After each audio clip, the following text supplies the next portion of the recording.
গঙ্গা নদী পূর্ব ভারতের জন্য আশীর্বাদ তো বটেই, কিন্তু আবার দেখুন মালদা বা ফারাক্কা অঞ্চলের মানুষের কাছে এ যেন এক দুঃস্বপ্নের মতো। কখন যেন এই নদী ঘরবাড়ি জমিজমা সব গিলে নেয়, চোখের সামনেই তো সব হারিয়ে ফেলছেন মানুষজন, একেবারে নিঃস্ব হয়ে যাচ্ছেন। আজ আমরা এই বিষয়টা নিয়েই একটু গভীরে যাব। হাতে একটা প্রতিবেদন এসছে, গঙ্গা ভাঙন ও জীবন সংগ্রাম। আমি এখন ঠিক দাঁড়িয়ে আছি একেবারে গঙ্গা নদীর তীরে। আমাদের মুর্শিদাবাদ জেলার যে ফরাক্কা ব্লক রয়েছে, সেই ফরাক্কা ব্লকে আমি গঙ্গা নদীর তীরে দাঁড়িয়ে রয়েছি। আমার ডান দিকে ঠিক পেছনে রয়েছে গঙ্গার চড়া। এই গঙ্গার বালির চর পাটনা থেকে শুরু করে ফরাক্কা ব্যারেজ পর্যন্ত প্রায় 40খানা এইরকম বড় বড় চড়া রয়েছে। আমি দেখাতে বলবো, আমার ঠিক বাম দিকে রয়েছে ফরাক্কা ব্যারেজ। এই ফরাক্কা ব্যারেজ 1975 সালে পুরোপুরি চালু হয় এবং এই ফরাক্কা ব্যারেজ নির্মাণের ফলে আমরা বিভিন্ন রকম অসুবিধা দেখেছি। আমরা যেটা দেখছি নদী বিজ্ঞানীদের কাছ থেকে যেটা আমরা দেখতে পাচ্ছি, সেটা হচ্ছে এই ফরাক্কা ব্যারেজ হওয়ার পরে প্রচুর মানুষ ভিটে মাটি হারিয়ে গঙ্গায় তাদের সর্বস্ব হারিয়েছেন। তো আমরা আজকে সেই নিয়েই আমরা একজন এক্সপার্টকে পেয়েছি, যিনি ফরাক্কা সহ বিভিন্ন নদী নিয়ে গবেষণা করছেন।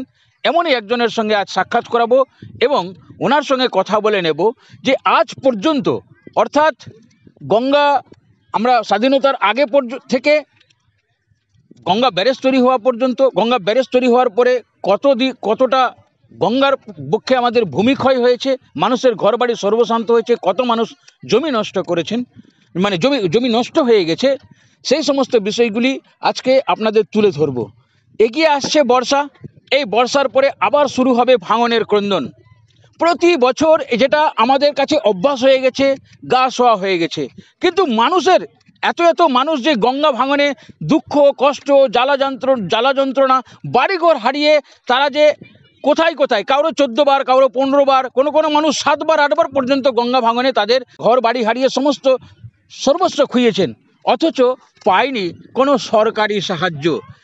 কেন তারা পাচ্ছে না? গণতান্ত্রিক দেশে তাদের অধিকার রয়েছে, যেখানে আমরা ভোট দিচ্ছি জীবন সুরক্ষার জন্য, রাষ্ট্রীয়ভাবে বেঁচে থাকার জন্য, সুরক্ষিতভাবে বেঁচে থাকার জন্য মানুষ যখন গণতান্ত্রিক পদ্ধতিতে ভোট দান করছে, তখন কেন আমাদের দেশের সরকার বা আমাদের রাজ্যের সরকার, যাদের এই ভাঙনে সম্পূর্ণ সর্বস্ব হারিয়ে যারা আজকে এদিক ওদিক ছড়িয়ে ছিটিয়ে চলে গেছেন, আমরা দেখব এই ভাঙনের ফলে কি সমস্যা হয়েছে, একেবারে তথ্য দিয়ে আমরা তুলে ধরব। আমরা ডেকে নিচ্ছি আমাদের সঙ্গে যিনি আছেন সম্মানীয় পার্থদা, একজন গবেষক নাট্যকার। পার্থদাকে আমরা ডেকে নিচ্ছি। আপনাকে অনেক নমস্কার। ভাবধারা চ্যানেলে আপনাকে আজকে আমরা পেয়েছি। এই যে আমরা এখন গঙ্গার তীরে দাঁড়িয়ে আছি, এক্স্যাক্টলি এই গঙ্গা ভাঙনে আজ পর্যন্ত যে সঠিক তথ্য পাওয়া যাচ্ছে, তাতে কত পরিবার সর্বশান্ত হয়েছে, কত জমি গঙ্গার বক্ষে হারিয়ে গেছে, এটা যদি আপনি একটু কাইন্ডলি বলেন।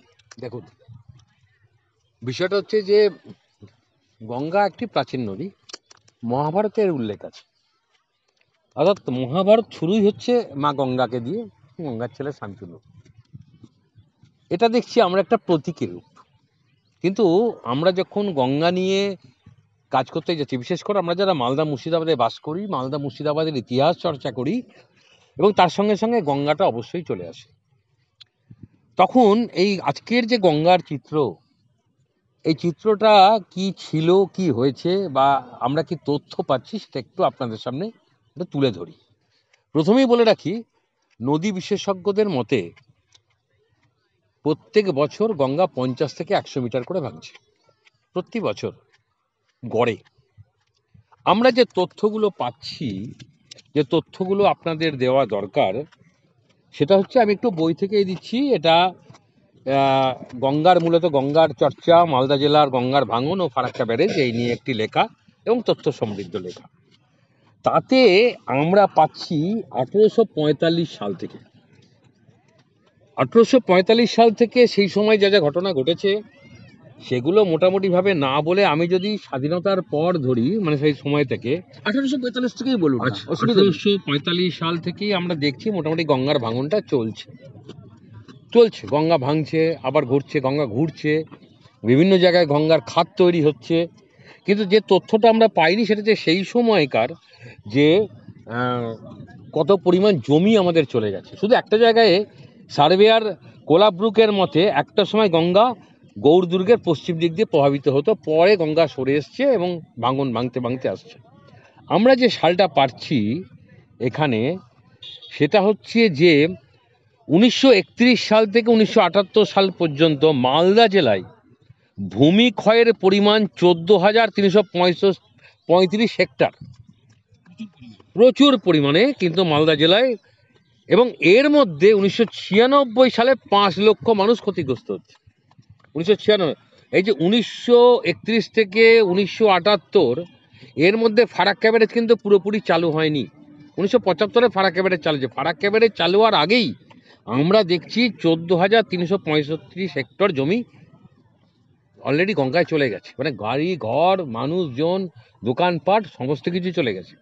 এর মধ্যে 1996 সালে প্রায় 5 লক্ষ মানুষ মালদা জেলায়, শুধু মালদা জেলার বলছি, 5 লক্ষ মানুষ ক্ষতিগ্রস্ত হয়েছে। পঞ্চানন্দপুর যে অঞ্চলটা, তাতে যতগুলো টোলা ছিল, আমি একটু টোলাগুলো বলি, কয়েকটা টোলা বলি, মানে আমি যদি বলতে যাই তাহলে টোটাল আধ ঘন্টা থেকে 45 মিনিট লাগবে শুধু কতখানি জমি গেছে। যেমন এটা মানুষের জানা দরকার, বলুন। কাঁকড়িবাদা মৌজা, রেজাকপুর মৌজা, কমলুদ্দিন মৌজা, মহাদেবপুর মৌজা, গোপালপুর মৌজা, পিয়ারপুর মৌজা। 1955 সাল থেকে এই ভাঙন শুরু হয়, বেশিরভাগ নিশ্চিহ্ন হয়েছে, মানে 1955 সালে এটা নিশ্চিহ্ন হয়ে গেছে। এরপর যা যা গেছে, খাসমহল, দড়িদিয়ারা, গোলকটোলা, পিয়ারপুর, আহাদিটোলা, খাসিটোলা, আজমলটোলা, উমেদটোলা, দুর্গারামটোলা, রহিমপুর টোলা, ঈশ্বরী টোলা, উদ্বাস্তু টোলা, গ্রামগুলি সম্পূর্ণ নিশ্চিহ্ন, মানে গ্রামগুলোর খুঁজে পাওয়া সব নদীর গর্ভে। গ্রাম ভাঙনে ক্ষতিগ্রস্ত হচ্ছে গোপালপুর অঞ্চল, খাসমল অঞ্চল, ধরমপুর অঞ্চল, পঞ্চানন্দপুর অঞ্চল, রহিমপুর অঞ্চল, মানিকচক অঞ্চলে গোলকটোলা, কামালউদ্দিন টোলা, মুদিটোলা, গোপালপুর, বাবুটোলা, কালীটোলা, আসানিটোলা, নাফিরটোলা, রানুটোলা, ঢোলাইটোলা, রহিমপুর, রায়পুর, পোষণটোলা, বেজোটোলা, চামাটোলা, ঘোষপাড়া, পরেশটোলা, পরীক্ষিতটোলা, কদমতলা, কুরবানিটোলা, তোয়াবটোলা, প্রসাদীটোলা, রামুটোলা, লচ্ছনটোলা, দরবারিটোলা, রাধুটোলা, দাল্লুটোলা, নতুন রাধুটোলা, খস্তরপুর টোলা, সমস্ত যে টোলাগুলো আছে, ছাকুটোলা, বেচুটোলা, লোচন, নদীর ধার ঘেঁষে যে অঞ্চলগুলো সেগুলোকে আমরা টোলা বলতাম। লোচনটোলা, রঘুটোলা, যোধপাট্টা, নারায়ণটোলা, ওয়ারিশটোলা, ঘোড়াইটোলা, রিম্বপুর, দল্লুটোলা, মিরপুর, ময়নাপুর, জেসারটোলা, জাহিরটোলা, শোভনটোলা, হাজারদিঘি, ছাতিনটোলা, পাঁচকুড়িটোলা, দুর্গারামটোলা, ঈশ্বরটোলা, দাউলদোলটোলা, মাছুটোলা, নাকিরটোলা, কামলতিপুর, ককরিবাঁধ, ঝাউটোলাগুলো গ্রামগুলো নিশ্চিহ্ন অথবা বেশি পরিমাণে ক্ষতিগ্রস্ত। এর বাইরেও আমরা একটা তথ্য পাচ্ছি, এটা মানিকচক এরিয়ায়, এবং মানিকচক এরিয়াতেও একটা কিন্তু ভয়াবহ গ্রাম নিশ্চিহ্ন হয়ে গেছে এই গঙ্গা ভাঙনের পরে। আমি কতগুলো নাম পড়ি: নারায়ণপুর, মণিচক, রানীগঞ্জ, এগুলো কিন্তু মানিকচক এরিয়া। এটা কিন্তু আমি বলছি মালদা থেকে মানিকচক চলে গেলাম। জমির পরিমাণও তো দেওয়া আছে নাকি? হ্যাঁ, জমির পরিমাণ সহ একটু বলুন। আচ্ছা, নারায়ণপুর মৌজা 12-22, জমির পরিমাণ 350 একর। একর 350, এরপরে শুধু বললেই হবে। আচ্ছা, একরে। আচ্ছা। মণিচক মৌজা নম্বর 85, 500। রানীগঞ্জ মৌজা নম্বর 85, 70। গোবিন্দরামপুর মৌজা নম্বর 86, 150। তারপরে হচ্ছে রোহনপুর মৌজা নম্বর হচ্ছে 87, 380। তারপরে হচ্ছে ধরমপুর মৌজা নম্বর 86, 250 একর জমির পরিমাণ। যোধভবানীপুর মৌজা নম্বর 82, 60। পশ্চিম নারায়ণপুর মৌজা নম্বর 21, 450। তারপরে হচ্ছে দুয়ানি তারফি মৌজা নম্বর 19, 400। সমস্তিপুর মৌজা নম্বর 16, 300। তারপরে হচ্ছে হীরানন্দপুর মৌজা নম্বর 12, 400। রামপুর মৌজা নম্বর 19, 100, এমনি করতে করতে মোটামুটি আমরা প্রায় 2000 একর জমি পাচ্ছি মানিকচকে, সেই জায়গাটা চলে গেছে। এবার আসছে কালিয়াচক, আমি শুধু মালদার পরিমাণটাই বলছি। কালিয়াচকে হচ্ছে পলাশগাছি জেল নম্বর 1, জমির পরিমাণ 593, পিয়ারপুর জেল 2, 551.07 হেক্টর, দাসজাহিরা 13 নম্বর জেল নম্বর 56, তারপরে হচ্ছে ইসলামপুর 14, জেল নম্বর 120। এমনি করতে করতে আমরা প্রায় 18টা জায়গা পাচ্ছি, তাতে প্রায় মোটামুটি ওই ধরতে গেলে 650-800 হেক্টর জমি। এগুলো ফরাক্কা ব্যারেজ নির্মাণের পরে? এগুলো সব ফারাক্কা ব্যারেজ নির্মাণের পরে। এই সমস্ত জমিগুলো সব গঙ্গা গর্ভে চলে গেছে। মানে এটা হলো আমাদের মালদা জেলার মোটামুটি একটা তথ্য। মোটামুটি একটা তথ্য। এই তথ্যটাও কমপ্লিট না, এই তথ্যটা মোটামুটি 2000 সাল পর্যন্ত। 2000 সাল এখন পর্যন্ত আমরা এর পরে কত ঘটনা ঘটেছে এবার আমরা দেখব। এই যে এতগুলো জমি বাড়ি হারা, সর্বস্ব খোয়ানো মানুষ, যাদের সামর্থ্য ছিল তারা তো ঘর বাড়ি কোথাও কোথাও করেছে, এদের পরিমাণ খুব কম, কিন্তু গ্রামের গরিব গুরব খেটে খাওয়া মানুষ যারা আমাদের এখানে বিশেষ করে হিন্দু মুসলিম উভয় সম্প্রদায়ের বসবাস, তাহলে এখানে গঙ্গা যখন তার অবিরল ধারা দিয়ে পার্কে কেটে নিয়ে যাচ্ছে, তো আমরা একটু আগে বলছিলাম যে এই যে চড়া, এই পার ভেঙে যাওয়ার কারণ হিসাবে নদী বিশেষজ্ঞরা কি বলছেন? দেখুন, নদী ভেঙে যাওয়ার পেছনে গঙ্গা যখন উদ্বৃত্ত জল আসে, তখন গঙ্গা তো লম্বায় বাড়বে না, সে চওড়ায় বাড়ে। যখন তার উদ্বৃত্ত জল আসে তখন সে কি করে, জলের তরঙ্গগুলো তখন পাড়ে ধাক্কা মারতে থাকে, ফলশ্রুত ধাক্কা মারতে মারতে পাড়গুলো ক্ষতিগ্রস্ত হয়, এবং দিনের পর দিন গঙ্গা যখন আরও স্ফীত হতে থাকে, বিশেষ করে বর্ষা মরশুমে, তখন এটা ঘটে। একটা। দুই হচ্ছে, যদি দেখা যায় যে উজানে, মানে ওই দিকে দক্ষিণে, এই যেখানে ওই উত্তরে, দক্ষিণ তো বলতে না, পশ্চিম, এটা উত্তর, হ্যাঁ, তো দক্ষিণে যদি দেখা যায় তাহলে এখানে উজানে কিন্তু প্রচুর চর পড়েছে, প্রচুর চর পড়েছে।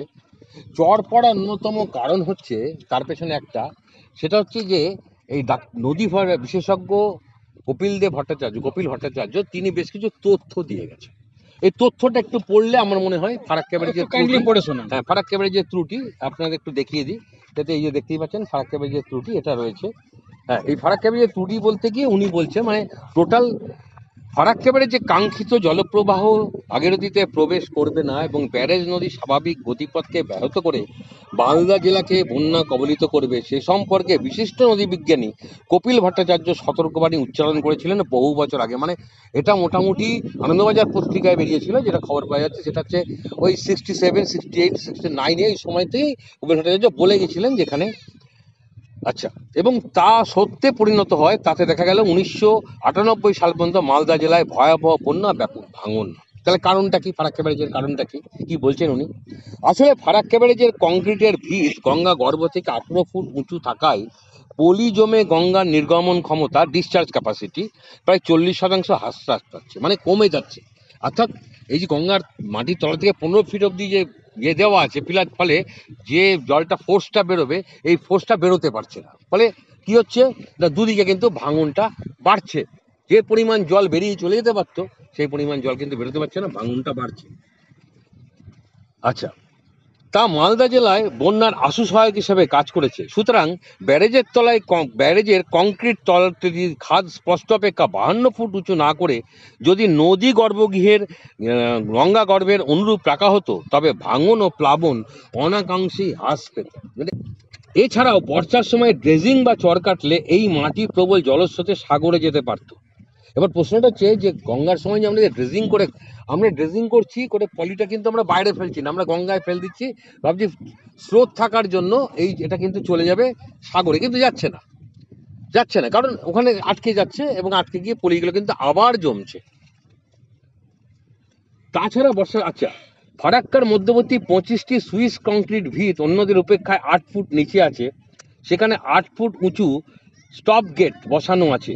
ওই স্টপ গেটগুলির ডান দিকে 5 ফুট নিচু সুইচ গেটগুলির উপর বসালে বর্ষার মরশুমে গঙ্গার প্রচণ্ড স্রোত ডান তীর থেকে মাঝামাঝি নিয়ে আসা সম্ভব হতো। উনি এটা বলে দিচ্ছেন কি করা হতো, এবং মুর্শিদাবাদে গঙ্গার ভাঙন রোধে অনেকটা সহায়ক হতো বলেই বিশেষজ্ঞদের মতামত। আমি জাস্ট এইটুকু আপনাদের বললাম। অর্থাৎ উনি যেটা বলতে চাইছেন সেটা হচ্ছে এখন যখন ফারাক্কা ব্যারেজ হয়েই গেছে তখন তার কিছু করার নেই, ফারাক্কা ব্যারেজ হয়ে গেছে, এখন তো ফারাক্কা ব্যারেজ সরানো যাবে না।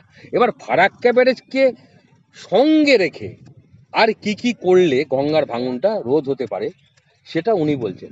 তবে যেহেতু ফারাক্কা সরানো সম্ভব নয়, অথচ ফারাক্কা ব্যারেজের মধ্যে গঙ্গা তার স্বাভাবিক ক্রিয়া সৃষ্টি করতে চাইছে, তাই জলের চাপ ক্রমশ বৃদ্ধি পাচ্ছে মানিকচকের দিকে ও নিচে মুর্শিদাবাদের দিকে। তাই স্বাভাবিক মডারেট পদ্ধতিকে বিজ্ঞানসম্মত পদ্ধতি ও মডেল টেস্টিংয়ের সাহায্যে দ্রুত বন্ধ করা প্রয়োজন বলে বিশেষজ্ঞদের অভিমত। অর্থাৎ উনি বলতে চাইছেন এটাকে সঙ্গে করে নিয়েই এবার কি কি পদ্ধতি অবলম্বন করলে এই যে এত আমাদের ভূমিকা হচ্ছে সেই ভূমিকাটা বন্ধ হবে। এটা গেলে একটা দিক, আর দুটো দিক আছে। সেটা হচ্ছে গঙ্গার দূষণ। গঙ্গার দূষণ একটা কারণ, আজকে যে পার ভাঙছে এবং দূষণ হলে কিন্তু জলের স্রোত কমে যায়, এটা মানতে হবে যে দূষণ হলে জলের স্রোত কমে যায়। প্রথম দূষণ আমরা যেটাকে ধরছি সেটাকে আমরা বলছি যে ধরুন সমুদ্রের তলে যে আমরা প্লাস্টিক পাচ্ছি, তাতে নদী বিশেষজ্ঞরা এই যে 100টি নদীকে বের এসেছে তার মধ্যে গঙ্গা একটা। অর্থাৎ গঙ্গা কিন্তু মাইক্রো প্লাস্টিক, যেটা একদম ক্ষুদ্র কণা, ক্ষুদ্র কণা, সেটাকে কিন্তু বহন করছে। এবং আমরা কিন্তু নদী গর্ভের মধ্যে সমস্ত প্লাস্টিক জাতীয় দ্রব্য ফেলছি, সেগুলো নদী গর্ভে জমছে এবং গঙ্গার স্রোতকে কিন্তু ক্রমশ আস্তে আস্তে কমিয়ে দিচ্ছে। একটা সাইড গেল। আর একটা সাইড হচ্ছে যে গঙ্গার মধ্যে কিন্তু মিশছে ভয়ঙ্কর রকমের কীটনাশক। এই যে বিভিন্ন জায়গায় জমি চাষের জন্য যে দেওয়া হচ্ছে রাসায়নিক সার, নাইট্রোজেন, ফসফরাস, পটাশিয়াম এবং এই ধরনের সার, যে কৃত্রিম সার দেওয়া হচ্ছে, যখন বৃষ্টি হচ্ছে বা বন্যা আসছে তখন কিন্তু এই জলের থেকে সমস্ত সার নিয়ে নেমে যাচ্ছে, গঙ্গার জল কলুষিত হচ্ছে, ভারী হচ্ছে এবং খাওয়ার অযোগ্য তো হচ্ছেই এবং জীববৈচিত্র্যের ক্ষতি তো হচ্ছেই, তার সঙ্গে সঙ্গে গঙ্গার কিন্তু ফ্লোটাও কমে যাচ্ছে। আরেকটা জিনিস আছে, সেটা হচ্ছে এই শুখা মরশুমে কোনো কোনো জায়গায় গঙ্গাকে কেটে এই গঙ্গার ধারে থাকা যে সমস্ত ক্ষেতগুলো আছে সেই ক্ষেতগুলোর সঙ্গে খাল কেটে গঙ্গাকে যোগ করে দেওয়া হচ্ছে, গঙ্গার জল নিয়ে চাষ করার জন্য। উত্তরপ্রদেশ, বিহার এগুলো করা হয়। উত্তরপ্রদেশ, বিহারে প্রচুর দেখা যাচ্ছে যে এখান দিয়ে গঙ্গা যাচ্ছে, সে খাল কেটে নিয়ে গঙ্গাটাকে যোগ করে দেওয়া হচ্ছে, খাল দিয়ে গঙ্গার জলটাকে ভেতরে টেনে নেওয়ার ফলে গঙ্গার যে স্বাভাবিক ফ্লো সেটা কমে যাচ্ছে। আর এটা কমে যাওয়ার জন্যই হচ্ছে কি, যত পলি বিশেষ করে এই ফারাক্কা ব্যারেজে এসে কিন্তু জমা হচ্ছে। ন্যাচারালি এই বিষয়টা আলোচনা করতে গিয়েই এই বিষয়গুলো বারবার উঠে আসছে যে গঙ্গার যে ভাঙন, এই ভাঙনের ফলে কত হাজার হাজার জমি চলে গেছে এবং গঙ্গার এই যে আজকে দূষণ, এই দূষণটাও যে কত বড় দূষণের কাজ করছে। অর্থাৎ যে তিনটে দূষণের কথা বললে, একটা রাসায়নিক দূষণ, একটা প্লাস্টিক দূষণ, আর একটা হচ্ছে ওই গঙ্গার জল কেটে নেওয়ার জন্য, খাল কেটে নেওয়ার জন্য জল কমে যাওয়ার কারণে দূষণ হচ্ছে। মানে দূষণ মানে গঙ্গার জল তো বহন করতে পারছে না, জল কমে যাওয়ার কারণে। হ্যাঁ, এবং পলি জমছে। এবার পলি যখন জমবে গঙ্গার জলে, তখন ন্যাচারালি কিন্তু তার উজানে কিন্তু সে কিন্তু ফেলবেই, অর্থাৎ চড়া হবেই। এবং এটাই কিন্তু আমাদের আজকের কিন্তু খুব বড় সমস্যা। এটাই কি গঙ্গা ভাঙনের সবচেয়ে বড় কারণ? গঙ্গা ভাঙনের অনেকগুলো কারণ, তার মধ্যে এটা একটা বড় কারণ। তো এই যে গঙ্গা ভাঙন অবিরত হয়ে চলেছে, এই গঙ্গা ভাঙন থেকে আমাদের বিশেষ করে মালদা, মুর্শিদাবাদের যে মানুষরা ভুক্তভোগী, এখানে এই গঙ্গা ভাঙনকে প্রতিরোধ করার জন্য কি কি বিধান দিয়েছেন আমাদের নদী বিজ্ঞানীরা বা নদী এক্সপার্টরা? কি কি বিধান দিচ্ছেন? নদী বিজ্ঞানীরা যে কথাটা বলছে, ঠিক আছে, সেটা হচ্ছে যে তেনারা বলছেন এক শ্রেণীর বিশেষজ্ঞ ফারাক্কাবাদকে সকল ত্রুটির মূলে নিদান নির্দেশ দিলেও অনেক নদী বিশেষজ্ঞ ভূতনি দিবার যে দীর্ঘ চক্রবৃদ্ধ যেটা রয়েছে, সেই গঙ্গার স্বাভাবিক দিকের গতিপথের অবরোধের ফলে উদ্ভূত সমস্যা বলে চিহ্নিত করছেন। তাই বিশেষজ্ঞদের প্রস্তাব অনুযায়ী চক্রবাদের পূর্ব দিকের কিছুটা অংশ পশ্চিম দিকে অপসারিত করলে এবং পূর্বের খাদর গভীরভাবে কেটে দিলে গঙ্গা 2 দশকের আগের ন্যায় ভূতনির দুদিক দিয়ে সমানভাবে প্রভাবিত হবে ও জলের গতিবেগের তীব্রতা হ্রাসের ফলে মানিকচক, কালিয়াচক, মুর্শিদাবাদ অঞ্চলে ভাঙন রোধ করা সম্ভব হবে। মানে যে কাজটা বলছে ভূতনির কাছে করতে, এটা তো গেল মালদার দিকে, কিন্তু ফরাক্কা ব্যারেজের ওপারটাই কি করতে হবে? না এটা ভাঙছে তো আমাদের মুর্শিদাবাদ মালদা দুটোই। মালদা, হ্যাঁ, এটা আমাদের এই দিকের নিদান দিয়েছেন, কিন্তু ওপারেও তো ভাঙছে। কিন্তু মূল কথা হচ্ছে যতক্ষণ না পলি, হ্যাঁ আমাদের গঙ্গার যে পলি আছে, পলিকে ড্রেজিং করে দু সাইডে যতক্ষণ না আনা একদম হচ্ছে, একদম ততক্ষণ পর্যন্ত এই গঙ্গার ভাঙন আমাদের মনে হয় চলতেই থাকবে। একদম মানে তো এই ব্যাপারে আজকে আমরা সরকারের কাছে কি চাইতে পারি, সরকারের কাছে কি আবেদন করতে পারি? আমরা সরকারের কাছে যে জিনিসগুলো আবেদন করতে পারি সেটা হচ্ছে যে, একটা তো বিশেষজ্ঞরা বলছেন এবং রিটমও দিয়েছেন, এখানে লিখেও দিয়েছেন যে প্রীতম সিং বলে একজন এরকম একটা দিয়েছিল, আপনার রিপোর্ট দিয়েছিল, ঠিক আছে, প্রীতম সিং কমিটি রিপোর্ট। প্রীতম সিং এই রিপোর্টগুলো দিয়েছে, যার নাম বলছে প্রীতম সিং রিপোর্ট কার্যকর হলে বন্যা ভাঙন অনেকটাই এড়ানো সম্ভব হতো, উনি বলছেন, ঠিক আছে, প্রীতম সিং রিপোর্টগুলো বলছে। আর একটা বিষয়টা হচ্ছে সেটা হচ্ছে যে যদি আমরা গঙ্গার জলটাকে, যে জায়গাটা ঢালটা নামছে, এবং পলি তো তুলতেই হবে, পলি না তুললে তো অসম্ভব, কারণ চর পড়বে, যে জায়গাটায় জলটা নামছে ঢালটায়, সেই জায়গাটায় যদি আমরা গতিটা কমিয়ে দিতে পারি, ওখানটাতে যে ফ্লোটা নামছে ন্যাচারাল ওই, কিন্তু এদিকের ভাঙনটা কমে যাবে। অর্থাৎ মূল সমস্যাটা লুকিয়ে আছে কিন্তু মালদা এবং ভূতনি ওই এলাকাতে। ওখানটাকে যদি আমরা ফ্লোটাকে ভাগ করে ফোর্সটাকে একটু ঘুরিয়ে দিতে পারি, তাহলে এদিকের ভাঙনটা কিন্তু কমবে। কিন্তু এদিকের ভাঙনটাকে রোধ করার অন্য কোনো উপায় আপাতত এখানে বলা নেই বা জানা নেই, ঠিক আছে। আপনারা দেখলেন নদী বিশেষজ্ঞের কথা অনুযায়ী কিভাবে এই গঙ্গা ভাঙন প্রতিরোধ করা যেতে পারে, সেই সম্পর্কে আপনাদের সামনে তুলে ধরলেন বিশিষ্ট গবেষক পার্থ। গবেষক নয়, ফারাক্কা আর মালদা নিয়ে মোটামুটি, মালদা নিয়ে যিনি, ফারাক্কা মালদার ইতিহাস নিয়ে যিনি আলোচনা করছেন, ইতিহাস নিয়ে পার্থ দা আমাদের সামনে তুলে ধরলেন। কেন্দ্র সরকারের কাছে অনুরোধ, এবং আমাদের মুর্শিদাবাদ মালদার যে সমস্ত বন্ধুরা রয়েছেন তাদের কাছে আমাদের অনুরোধ, আপনারা যত বেশি করে পারেন এই ভিডিও শেয়ার করুন। কেননা প্রত্যেক বছর গঙ্গা ভাঙন শুরু হলে আমাদের এখানে যারা রাজনীতির নেতা আছে, যারা কন্ট্রাক্টর আছে, যারা ঠিকাদার আছে, তারা মানুষের জীবন নিয়ে খেলা করছেন, ছেলে খেলা করছেন। মানুষের জীবনের ওনাদের কাছে কোনো গুরুত্বই নেই। এই গুরুত্ব যাতে মানুষ ফিরে পেতে পারে, কেন গণতান্ত্রিক দেশে গণতান্ত্রিক উপায়ে বাঁচার অধিকার প্রত্যেকটি মানুষের রয়েছে। এই গণতান্ত্রিক অধিকার দেখবেন আপনারা, কেউ হয়তো এই ভিডিও দেখে অনেক নেতার মনের মধ্যে রাগ হতে পারে, অনেকে গুসা করতে পারে, অনেকে আবার বলতে পারে এ আবার কোন ধরনের ভিডিও, নেতাদের নামে দোষারোপ করছে, ঠিকাদারদের দোষারোপ করছে। কিন্তু বাস্তব কথা, আমরা খোঁজ নিয়ে দেখেছি, পাড়ায় পাড়ায় গঙ্গার নদীর তীরে গিয়ে দেখেছি, মানুষজন যেটা বলছেন, ফরাক্কা ব্যারেজ জলঙ্গি থেকে শুরু করে নারায়ণপুর পর্যন্ত, ভূতনি দিয়ার পর্যন্ত যতগুলো কাজ করেছে, মানুষ বলছেন যত টাকা খরচ হয়েছে গঙ্গার ভাঙন রোধ করতে, সেই টাকা দিয়ে গঙ্গার দুই পার্কে সোনার পাত দিয়ে মুড়ে দেওয়া যেত। আমি কেন্দ্র সরকারের কাছে অনুরোধ করব যে তারা যে এত কোটি কোটি টাকা নষ্ট করেছেন, আপনারা একটি তদন্ত কমিশন বসান যে এত টাকা গঙ্গার পাড়ে গেল কোথায়, কোথায় চলে যাচ্ছে টাকা, কোটি কোটি টাকা কোথায় নষ্ট হচ্ছে।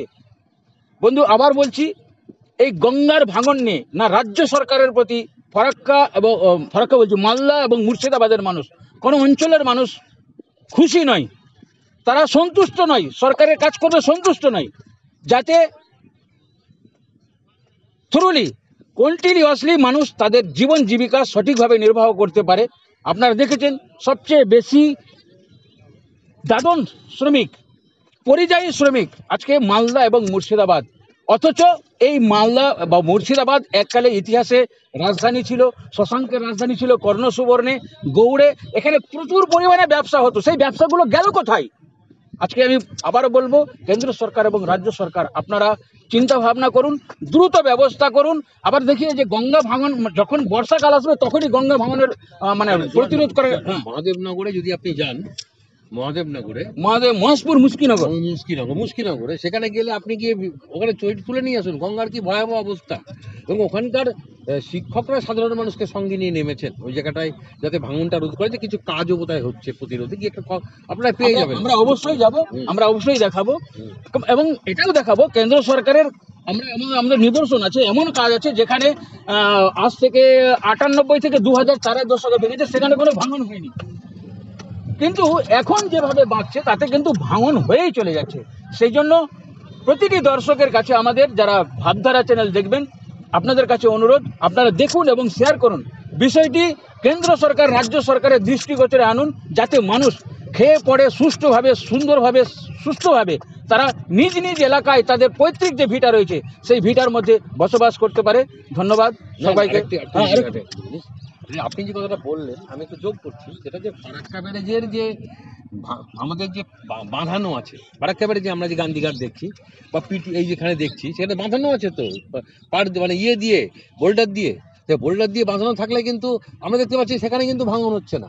তার মানে সেই সময় যে কাজগুলো হয়েছে, ওই সময় যে কাজগুলো হয়েছে মানে গঙ্গার অভিঘাত তরঙ্গ এগুলো কিন্তু এইটা মানে সেই সময় সলিড কাজটা হয়েছে, এটা একটু মাথায় রাখা দরকার। এই সময় এখানে কিন্তু জলের ফ্লো ধাক্কা মারছে কিন্তু কোথায় ক্ষতিগ্রস্ত হচ্ছে, তার মানে সেই সময় কাজটা সলিড হয়েছে, বোল্ডার কাজ পাড়ের কাজ সেটা দিয়ে রোধ করা সম্ভব, কিন্তু এটা কিন্তু এখন সম্ভব হচ্ছে না যেটা আপনি বলছিলেন। হ্যাঁ, পার্থদা, সমস্ত বিষয় আমরা চেষ্টা করলাম তুলে ধরার। আবারও সবার কাছে হাত জোর করে অনুরোধ থাকবে, গঙ্গার পাড়ের মানুষদেরকে রাজ্য সরকার, কেন্দ্র সরকার আপনারা সঠিক পদক্ষেপ নিন, মানুষগুলো যাতে বাঁচতে পারে।